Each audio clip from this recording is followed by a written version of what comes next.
Hello दोस्तों, welcome back to my channel. दोस्तों, आज की वीडियो में हम बात करने वाले हैं फेसबुक अकाउंट के बारे में। ठीक है, लेट सपोज अगर आपने अकाउंट बना लिया बट अब उसको डिलीट करना चाहते हैं। ठीक है, तो डिलीट का जो ऑप्शन है वो इतनी जल्दी नहीं मिलता है। बट इस वीडियो के अंदर मैं आप सबको 2-3 स्टेप के अंदर मतलब आपका फेसबुक के अकाउंट परमानेंटली डिलीट करना सिखाऊंगा। तो दोस्तों, यहाँ पे आप देख सकते हैं ये मेरा डेमो अकाउंट है और यहाँ पे मुझे क्या करना है, मैं यहाँ पे ये जो 3 लाइन है मैं इस पर क्लिक करूँगा और उसके बाद मुझे नीचे आना है। यहाँ पे आपको देख सकते हैं सेटिंग एंड प्राइवेसी आपको मिलेगी, आपको इस पर क्लिक करना है। उसके बाद यहाँ पे नीचे आपको सेटिंग का ऑप्शन मिल जाएगा, आपको इस पर क्लिक करना है और यहाँ पे आप देख सकते हैं यहाँ पे आपको पर्सनल एंड अकाउंट इन्फॉर्मेशन एक ऑप्शन मिलेगा, उस पर क्लिक करना है और यहाँ पे आपको नीचे जो अकाउंट ओनरशिप का ऑप्शन है आपको इस पर क्लिक कर देना है। उसके बाद यहाँ पे आप देख सकते हैं मतलब यहाँ पे आपको डीएक्टिवेट एंड डिलीशन का ऑप्शन मिल रहा है।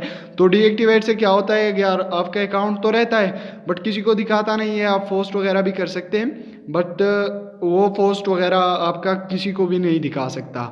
और डिलीशन के वक्त क्या होता है कि आपका अकाउंट डिलीट हो जाता है, परमानेंटली ख़त्म हो जाता है। तो यहाँ पे हम डिलीट का ऑप्शन सेलेक्ट करते हैं और उसके बाद यहाँ पे हम डिलीट माय अकाउंट पे क्लिक करके हम इसको डिलीट कर देते हैं। ठीक है, तो यहाँ पे आपको क्या करना है, एक रीज़न बताना है। तो यहाँ पे क्या करना है, हमें कोई भी एक रीज़न यहाँ से सेलेक्ट करना है और उसको कंटिन्यू पे क्लिक करके हमें कंटिन्यू कर देना है। ठीक है, तो इसके बाद आपको यहाँ पे बता रहा है कि आपको कोई इन्फॉर्मेशन वगैरह डाउनलोड करनी है तो आप यहाँ से डाउनलोड कर सकते हैं। अच्छा जी, तो यहाँ पे हमें कुछ भी डाउनलोड नहीं करना है, हम सीधा डायरेक्टली डिलीट अकाउंट पे क्लिक करेंगे और जैसे ही हम क्लिक करेंगे तो यहाँ पे आप देख सकते हैं मतलब उसी अकाउंट का पासवर्ड हमें यहाँ पे एंटर करना है। तो यहाँ पे मैंने ये अकाउंट नया नया बनाया हुआ है तो इस वजह से मुझे प्रॉब्लम आ रही है। अगर आपका पुराने अकाउंट है 60 दिन से ज़्यादा हो चुके हैं तो आपका अकाउंट जो कि है 30 डेज़ के अंदर अंदर डिलीट हो जाएगा परमानेंटली। तो दोस्तों, अगर वीडियो पसंद आई है तो वीडियो को जल्दी से लाइक करो। अगर चैनल को अभी तक सब्सक्राइब नहीं किया है तो मेरे चैनल को सब्सक्राइब करके बेल आइकन को प्रेस करें ताकि इसी तरह की नई आने वाले अपडेट आप सबको मिलते रहे। Thanks for your watching.